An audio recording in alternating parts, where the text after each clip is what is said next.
চা চক্রে অংশগ্রহণ করছেন জেপি নাড্ডা। आज के इस कार्यक्रम में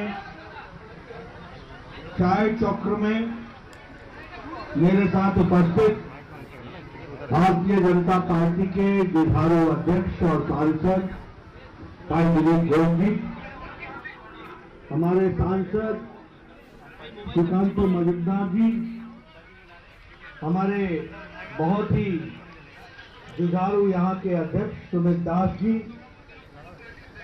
लकीकांत जी साहू और चाय चक्र में उपस्थित माताएं,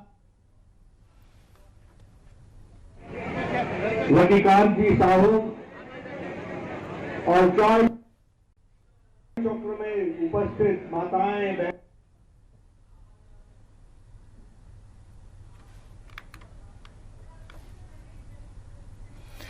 খড়গপুরে কলাইকুণ্ডার কাছে হরিয়াতারা গ্রামে চা চক্রে যোগ দিতে ইতিমধ্যেই পৌঁছে গিয়েছেন বিজেপির সর্বভারতীয় সভাপতি জেপি নাড্ডা। তার সঙ্গে বিজেপি রাজ্য সভাপতি দিলীপ ঘোষও উপস্থিত রয়েছেন।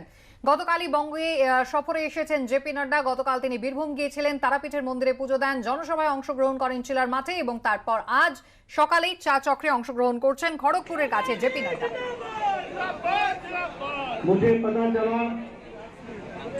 कि प्रदेश अध्यक्ष दिलीप घोष जी ने चाय चक्र के माध्यम से लोगों के साथ मुलाकात करने का कार्यक्रम बनाया है। यह सुबह सुबह सकाले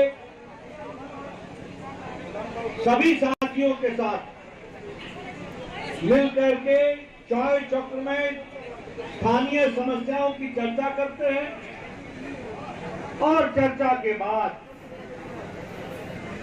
उसमें से समाधान क्या निकलता है, आगे कैसे बढ़ेंगे, जनता को क्या करना चाहिए, इसकी भी चर्चा करते हैं। मुझे ये कार्यक्रम अच्छा लगा। कल रात को मैंने कहा कि सुबह मैं जा रहा हूं, मैं भी चाहूंगा कि चाय चक्र में शामिल हो जाए, सम्मिलित हो जाए। मुझे पता चला है कि रात के 12 बजे यहाँ के स्थानीय प्रशासन ने आपको इजाजत दी कि इस तरीके का चाय चक्र हो सकता है और आपने सुबह इतनी बड़ी संख्या में चाय चक्र में सभी लोग शामिल हुए हैं। आपका अभिनंदन है, आपका स्वागत है। हमारे दिलीप दा ने आप लोगों के साथ चर्चा की है। मुझे बताया गया कि ये जो होरियातारा पंचायत है और जो धातकी गांव है, यहाँ पर हमारे पंचायत के प्रधान जीते हैं, उप प्रधान जीते हैं और पीसी और भाईपों की गुंडागर्दी के बाद जीते।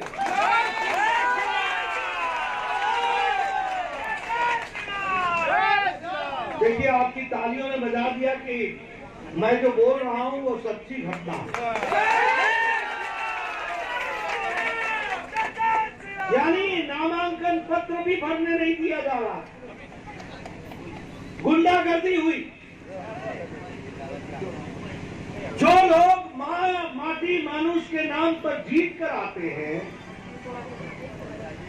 वो लोग तानाशाही, तुष्टीकरण, टोलाबाजी करते हैं और हमारे गरीब किसान भाई जिनके विकास के बारे में सोचना चाहिए था, हमारे आदिवासी भाई जिनके विकास के बारे में सोचना चाहिए था, तो उसके लिए कुछ भी नहीं किया। किशोर कोरबे ना कुछ नहीं किया। और जिस तरीके से हमारे गरीब भाइयों के साथ अन्याय हुआ है, बेसी दिन चोलवे ना।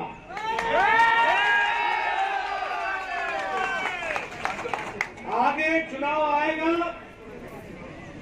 ममता जी को जाना होगा और कमल को खिलाना होगा। इस बात को हमको चिंता है।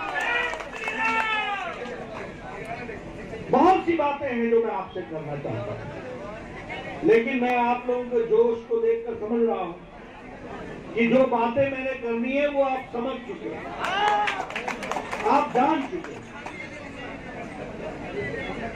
बताइए, आपको आयुष्मान भारत सुविधा मिले की पाचे की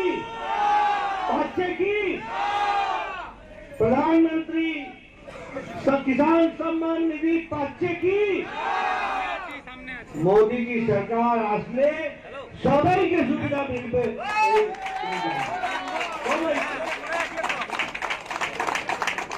ये फर्क, ये हमको समझना चाहिए। एक तरफ मोदी जी हैं जो बंगाल को आगे बढ़ाना चाहते हैं, एक तरफ ममता जी हैं जो सारी योजनाओं को रोकना चाहते हैं। आप बताइए, ममता जी को गुस्सा आता है कि नहीं आता है? आता है ना? है तो गुस्सा क्यों हो? क्या कारण? होबे ना ये कटमनी बोलो, टोलाबाजी होता है कि नहीं होता है? बोलो, चाल चोर है कि नहीं है? चाल चोर के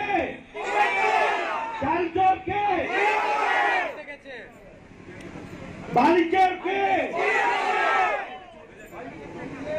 तिरपाल चोर के।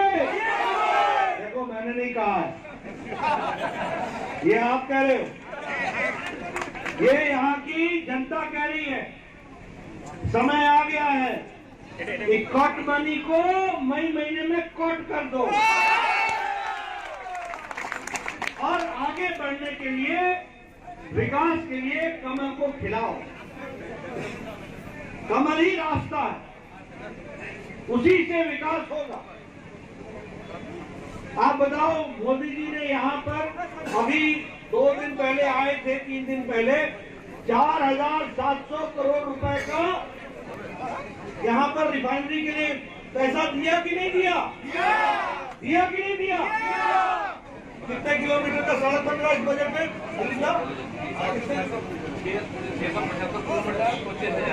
675 किलोमीटर की सड़क, 25,000 करोड़ रुपए दिया कि नहीं दिया मोदी? वो लगना है कि नहीं लगना है? वो तभी लगेगा जब ममता जी जाएंगी और कमल खिलेगा। ये भी हमको समझना चाहिए। विजयवाड़ा का कॉरिडोर खड़गपुर तक आसपेन सीधा यहाँ के विकास के लिए आर्थिक जगत में काम होगा। इसलिए मित्रों, मैं एक ही बात आपसे कहना चाहता हूँ कि आप चाय चक्र चलाए रखो और ममता चक्र से बचो और विकास के लिए अपना योगदान दो। इतने साल की आजादी के बाद यह स्थिति, यहाँ के विकास की ये स्थिति। मुझे आज आप लोगों के बीच में आने का मौका मिला है। मुझे कहा गया कि 5 किलोमीटर अंदर जाना पड़ेगा। मैंने कहा 10 भी जाना पड़े, मैं जाऊंगा अपने लोगों से। इसलिए मित्रों, आपका ज्यादा समय न लेता हुआ मैं एक ही बात कहूंगा कि जहां तक विकास का सवाल है, मोदी जी ने हर तरीके से विकास करने की कोशिश की और ममता जी की सरकार ने तुष्टीकरण, तानाशाही और टोलाबाजी के माध्यम से जनता को शोषण किया और बंगाल की संस्कृति को एक ठेस पहुंचाया। ऐसी सरकार को और ऐसे नेताओं को आपने अलविदा कहना है और आपने आने वाली सरकार कमल के फूल का स्वागत करना है। यही मैं आपसे निवेदन करूंगा। मैं ज्यादा आपका समय न लेता हुआ, आप सब लोग इतनी बड़ी संख्या में आए। बोलो भारत माता की, बोलो भारत माता की। Bharatiya Janata party, Bharatiya Janata party, Narendra Modi, Narendra Modi. दोस्तों, आगे हम फिर से आएंगे, आपसे मिलेंगे। आप একই পরিবারের তিনজনের ঝুলন্ত দেহ উদ্ধার, বাবা মা ও ছেলের ঝুলন্ত দেহ উদ্ধার। জোকা ঠাকুরপাড়া রোডে চাঞ্চল্য। বিস্তারিত জানবো, কথা বলবো আমাদের প্রতিনিধি ময়ূক ঠাকুর চক্রবর্তীর সঙ্গে। ময়ূক, পুলিশ সূত্রে ঠিক কি জানতে পারছো? দেখো, কিছুক্ষণ আগের ঘটনা এটা। জোকার ঠাকুরপাড়া এলাকার ঘটনা।